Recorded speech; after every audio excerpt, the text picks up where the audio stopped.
চাকরিতে বৈষম্য দূর করার দাবিতে ৮ ঘন্টার বেশি দায়িত্ব পালন থেকে সরে আসায় জনবল সংকটে ময়মনসিংহ রেলওয়ে জংশন থেকে চলাচলকারী ৭ জোড়া সকল লোকাল ট্রেন চলাচল বন্ধ হয়ে গেছে, যে কারণে দুর্ভোগে পড়েছেন সাধারণ যাত্রীরা। জানা যায়, ব্রিটিশ রেল আইন অনুযায়ী রেলের গার্ড, চালক ও টিটিরা মূল ডিউটির সাথে ট্রেন পরিচালনায় মাইলেজ সম্মানী পেতেন, যা মূল বেতনের সাথে সামঞ্জস্য রেখে সংযুক্ত করা হতো। এইসব পদে ২০২২ সালে নিয়োগ পাওয়ারা এই সুবিধা থেকে বঞ্চিত রয়েছেন, যে কারণে তারা পুরনোদের মতো বেতন ভাতা পাচ্ছে না।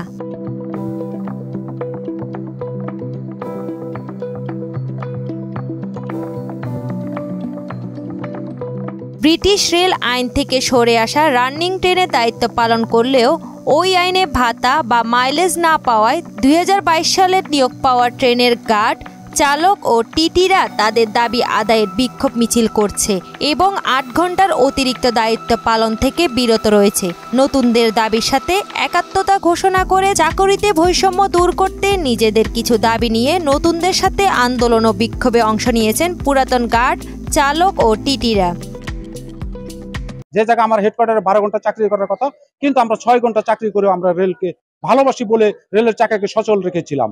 বাট আমরা যেহেতু আমাদের সেই কাঙ্ক্ষিত ফলাফল পাচ্ছি না এবং আমাদের যে মাইলেজ এবং আনুতোষিক আমরা শঙ্কার মধ্যে আছি, সুতরাং আমরা আমাদের যে আইন অনুযায়ী, যে রেলের আইন অনুযায়ী প্রচলিত বিধিবিধান অনুযায়ী যা আমাদের চাকরিতে আছে সেটাই আমরা পালন করে যাব।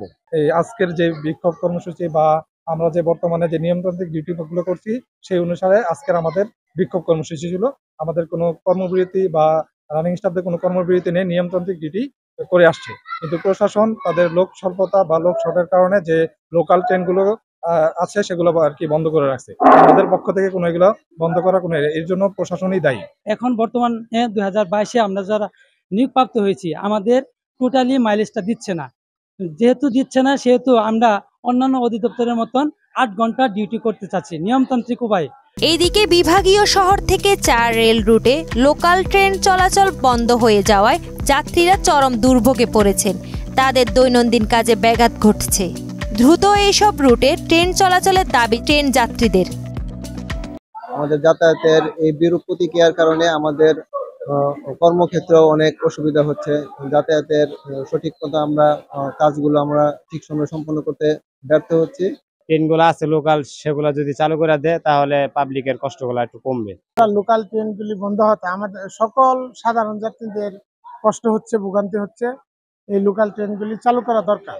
বিভাগীয় নগরীর স্টেশন থেকে লোকাল ট্রেন চলাচল বন্ধ থাকায় যাত্রীদের দুর্ভোগের কথা স্বীকার করেছেন Mymensingh railway junction station superintendent Mohammad Nazmul Haque Khan. তবে কবে থেকে লোকাল ট্রেন চলাচল শুরু হবে সেই বিষয়ে কিছুই বলতে পারেননি তিনি। না, এই ধরনের কোনো ইনফরমেশন আমার কাছে নেই, কবে চালু হবে বা কি হবে। সাধারণ যাত্রীদের দুর্ভোগ নিরসনে ট্রেন চলাচল স্বাভাবিক রাখতে প্রয়োজনীয় পদক্ষেপ গ্রহণ করবে যথাযথ কর্তৃপক্ষ, এমনটাই প্রত্যাশা সবার। তাহসিন তারিন, মোহনা ডিজিটাল।